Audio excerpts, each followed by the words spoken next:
everybody. So I spent almost my entire life being terrified of giving birth from the moment I sat in my 7th grade sex education class and saw a zoomed-in, close-up delivery of a baby. I thought it was going to be the worst, most terrifying, most awful thing that ever happened to me. And what ended up happening when my first child was born was that it was like easy like a Sunday morning. It just was like so chill and so calm. And the actual terrifying part started the minute he was actually born. So my husband at the time was a med student, and so I was feeling super like magnanimous when the midwife came into my room and said, "I have my apprentice with me. Is it okay if she delivers your baby?" And I was like, yes, let's teach everybody. We love to teach students, right? So they're doing their thing. I'm pushing, the baby is coming, la, la, la, la, la. And you know how, like, even if you haven't had a baby, if you've seen a movie, they're like, oh, here's the head. Oh, here's the rest of the baby, right? That's how it goes. Yeah, no, my son came out like a greased pig. That is how my mother described it, who watched from across the room. And apparently that is not the ideal way for a baby to be born, because I spent the next hour not nuzzling with my newborn, but listening as the midwife instructed her apprentice very loudly and under a bright light shining on my nether regions about how to stitch up my vagina. That was really great. It was even better for my ex-husband, who was a med student and knew everything that they were saying. So it was very stressful.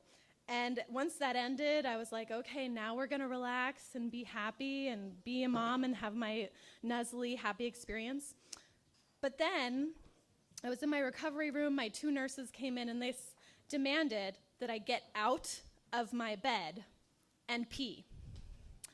And I looked at them like they were crazy, because I was in insane amounts of pain. I had like an ice pack that was larger than my child in my crotch, and I did not want to move. But they insisted not only that I scooch to the edge of my bed, that I turn my body, that I get my feet on the floor, that I walk about 6 paces, and then that I sit in the bathroom and pee an amount that they found was sufficient before I could go back to bed. Yeah, childbirth is great, huh? And this was so much worse than the actual childbirth. It was terrible.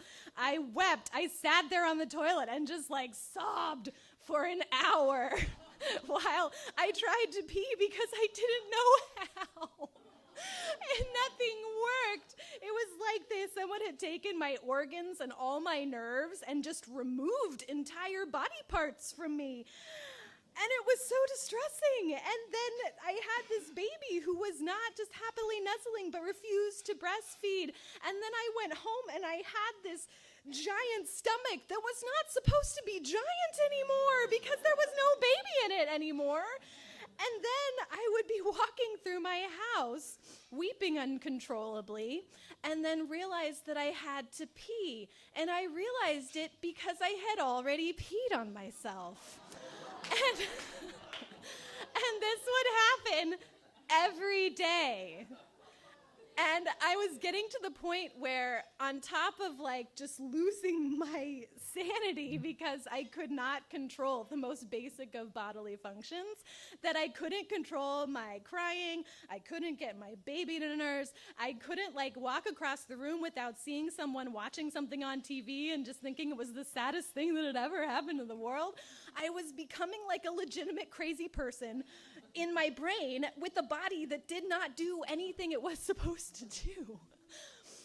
And so I went to my 6-week checkup at the OB. And no, I was not worried about having sex. That was the last thing on my mind. Instead, I was thinking that they were going to say, oh, this did not go well. Let's take you back in and fix you up. And instead, there was this sheet, a checklist, when I checked in. And it said, circle any of the following that you've been experiencing. And there was every single thing that I had been experiencing: the incontinence, the weeping uncontrollably, the hemorrhoids, the everything that was wrong with me that no one told me was gonna be wrong with me. And I went in that appointment and I was like, I really don't believe you that this is all going to be okay. I am going to be a maniac with a non-functioning body for the rest of my life. And they said, no, you're going to be fine. And 2 weeks later, I had a 2-month-old baby and a bladder that worked like a charm. Thank you.